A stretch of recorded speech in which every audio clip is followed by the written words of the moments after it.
नमस्कार साथियों। आज के क्लास में हम लोग पढ़ेंगे जेएस ब्रूनर के संज्ञानात्मक विकास सिद्धांत। इससे पहले के क्लास में आप लोगों ने जीन पियाजे के संज्ञानात्मक विकास सिद्धांत को पढ़ा था। देखिए, जेएस ब्रूनर ने पियाजे के सिद्धांत मैंने संज्ञानात्मक विकास सिद्धांत की अपेक्षा अपने संज्ञानात्मक विकास सिद्धांत को अधिक उन्नत बनाने की कोशिश की और इन्होंने कहा कि जो शिशु होता है अपनी अनुभूतियों को मानसिक रूप से 3 तरीके द्वारा व्यक्त करता है। पहला है क्रियात्मक अवस्था। इसमें क्रिया आधारित, इसको इसलिए कहते हैं कि इसमें क्रिया की प्रधानता होता है, जिसका उम्र हो जाता है 0 से 1.5 वर्ष या कहीं कहीं लिखा रहेगा 0 से 2 वर्ष। दूसरा अवस्था है प्रतिबिंबात्मक अवस्था, आइकोनिक स्टेज। इसका उम्र है 1.5 या 2 वर्ष से नई प्रधानता दिखाना शुरू करता है। तीसरा है संकेतात्मक अवस्था, इसको कहते हैं सिंबॉलिक स्टेज। यह 7 वर्ष से बालक दिखाना शुरू करता है।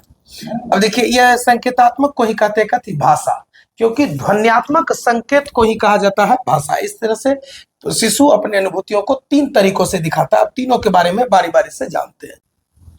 देखिएगा, पहली अवस्था का विशेषता क्या है? क्रियात्मक अवस्था। कहता है यह जो अवस्था है, इसमें बालक अपनी अनुभूतियों को क्रिया के माध्यम से अभिव्यक्त करता है। ठीक, क्रिया के माध्यम से। जैसे अगर कोई बालक को भूख लगा हुआ है तो वह दूध का डिब्बा देखकर मुंह चलाता है, हाथ पैर चलाता है, यानी अपनी भूख को व्यक्त करने के लिए अपना शारीरिक क्रिया करता है या रोने लगता है। इस तरह की गतिविधि करेगा तो उसको कहते हैं क्रियात्मक अवस्था। ठीक, अब आइएगा, दूसरा है प्रतिबिंबात्मक अवस्था। बालक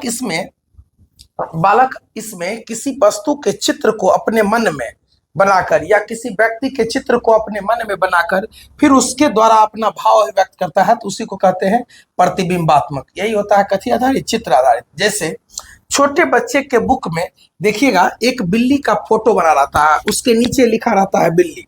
बालक को बिल्ली पढ़ने नहीं आता है, बिल्ली के स्पेलिंग को पढ़ने नहीं आता है, उसके शब्द को, लेकिन फिर भी बालक उस बिल्ली वाला शब्द पे हाथ रख करके बिल्ली को देखकर कहता है यह बिल्ली।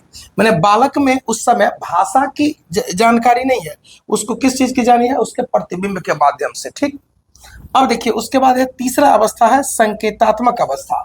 संकेतात्मक अवस्था कहते हैं कि जो ध्वन्यात्मक संकेत होता है, ध्वन्यात्मक संकेत जिसको कहते हैं भाषा, तो यह जो अवस्था है भाषा पर आधारित है। बालक अब इस अवस्था में बालक भाषा के माध्यम से अपने अनुभूतियों को क्या करता है? व्यक्त करता है। तो इस तरह से 3 तरह के इसमें है जो कर्मिक है। ये जो तीनों अवस्था है क्या है? कर्मिक है। पहले क्रियात्मक होता है, तब प्रतिबिंबात्मक होता है, फिर संकेतात्मक होता है। जेरोम ब्रूनर ने भी जीन पियाजे के तरह संज्ञानात्मक विकास को एक कर्मिक प्रक्रिया बताया और ब्रूनर ने अपने संज्ञानात्मक सिद्धांत में भाषा को जीन पियाजे से अधिक उन्नत बताया, महत्वपूर्ण बताया। ठीक, मतलब कि बच्चा के संज्ञानात्मक विकास पर भाषा का प्रभाव पड़ता है, ऐसा मानना है किनका? जेरोम ब्रूनर का। लेकिन जीन पियाजे ने अपने संज्ञानात्मक सिद्धांत में बताए कि बच्चों के चिंतन में परिपक्वता और सामाजिक अनुभव का महत्वपूर्ण भूमिका होता है। ठीक, अब देखिएगा, इन्होंने जो ये तीनों कर्मिक प्रक्रिया दिया, इनके जो विकास सिद्धांत हैं, इनके जो संज्ञानात्मक विकास सिद्धांत हैं, वो जीन पियाजे के प्राथमिक तीनों अवस्था के क्या है? समांतर चलते हैं। जैसे उनका जो है इनके क्रियात्मक अवस्था की विशेषता जीन पियाजे के संवेदीगामक से मिल रही है। उसी में इनका जो दूसरा है प्रतिबिंबात्मक अवस्था की विशेषता जीन पियाजे के पूर्व संक्रियात्मक के समानांतर है, और इनका तीसरा है संकेतात्मक अवस्था जीन पियाजे के मूर्त संक्रियात्मक अवस्था के क्या है? समानांतर है।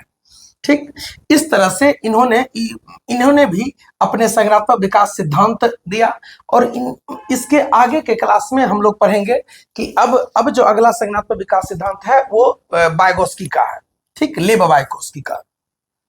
तो देखिएगा, इससे क्या होता है कि इसमें सीडीपी के साथ साथ आपको हिंदी शिक्षण में भी इसके बारे में क्वेश्चन पूछा जाता है।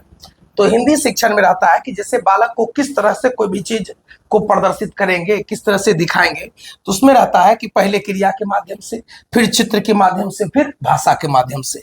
इसको क्रम से भी लगाने देते हैं। क्रियात्मक मैंने होता है कि क्रिया करके एक्टिविटी बेस्ड देंगे, प्रतिबिंब मतलब चित्र के माध्यम से देंगे, और लास्ट में संकेत देंगे, तब भाषा हो गया। जैसे बताए थे कि अगर कहीं एक जगह लिख दिया कि बिल्ली अगर लिखा हुआ है, तो बालक बिल्ली अगर पढ़ लेता है तो उसके मन में ऑटोमेटिक बिल्ली पढ़ा, तो ये क्या है, भाषा। और भाषा से हुआ वो चित्र को समझने लगेगा, उसके मन में बिल्ली का क्या होगा, चित्र बन जाएगा। ठीक है, तो इस तरह से आपने तीनों अवस्था, मैंने क्रियात्मक अवस्था, प्रतिबिंबात्मक अवस्था और संकेतात्मक अवस्था, तीनों अवस्थाओं के गुणों के बारे में समझा। बस यही था।